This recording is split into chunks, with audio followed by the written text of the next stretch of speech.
Hi hello నమస్తే, నేను మీ Vasudevan. 28 assembly స్థానాలు, 9 పార్లమెంట్ స్థానాలు.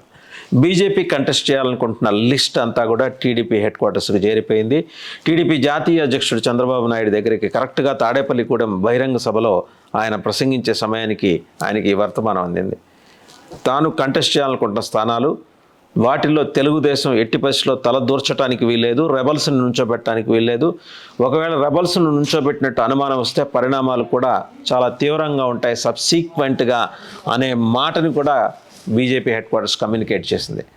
దీంతోపాటు 9 పార్లమెంట్ స్థానాలు ఎవరు ఎక్కడి నుంచోవాలి, క్యాండిడేట్స్ ఎవరు బీజేపీ నిర్ణయించుకుంటుంది. ఇక్కడ టీడీపీ జోక్యం ఉండటానికి వీల్లేదు. జనసేనకి సంబంధించి జనసేన నిర్ణయం తీసుకుంటుంది. అలాగే 3 పార్లమెంట్ స్థానాలు. ఈ 28 అసెంబ్లీ స్థానాల్లో ఎక్కడెక్కడ అంటే 4 రీజియన్స్, ఉత్తరాంధ్ర 3 జిల్లాల నుంచి ఒక 7, ఉభయ గోదావరి జిల్లాల నుంచి ఒక 7, దక్షిణ కోస్తా 4 జిల్లాల నుంచి ఒక 7, రాయలసీమ 4 జిల్లాల నుంచి ఒక 7 అసెంబ్లీ స్థానాలని బీజేపీ కోరుకుంటోంది. తనకు కావాల్సిన యంత్రాంగాన్నంతా బీజేపీ సిద్ధం చేసుకుంది ఆల్రెడీ.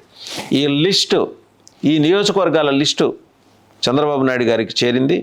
అందులో ఒకవేళ టీడీపీ ఎంచుకున్న నియోజకవర్గాలు ఏమన్నా ఉన్నా సరే టీడీపీ హ్యాస్ టు ఫోర్గో, వాటిని వదులుకోవాలని చెప్పి స్పష్టమైన సంకేతం పంపింది. పొత్తు ఉండాలని టీడీపీ కోరుకుంటే ఇక్కడ పవన్ కళ్యాణ్ ఎంత ఒత్తిడి తెచ్చినా సరే బీజేపీ తన పట్టు విడిచిపెట్టేది లేదు. బీజేపీ కొన్ని లెక్కలతోటి వస్తుంది, లెక్కలు సరిచేయడానికి కూడా వస్తుంది. టీడీపీ లెక్కలు సరిచేయడానికి పోయినసారి మాదిరి రెబల్స్ని రంగంలోకి దింపి దగ్గరుండి బీజేపీని ఓడగొట్టిస్తే ఊరుకునే పరిస్థితి ఈసారి లేదు.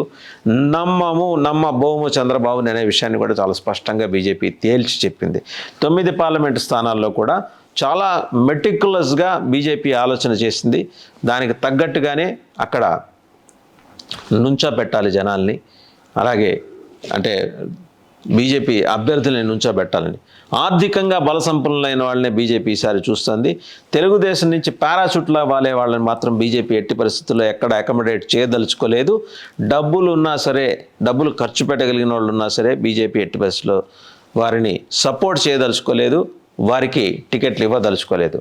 మరి తెలుగుదేశం అధినేత చంద్రబాబు నాయుడు గారు దీనికి ఎలా స్పందిస్తారో, లేకపోతే రాయబారానికి మళ్ళీ పవన్ కళ్యాణ్నే ప్రయోగిస్తారో వేచి చూడాలి.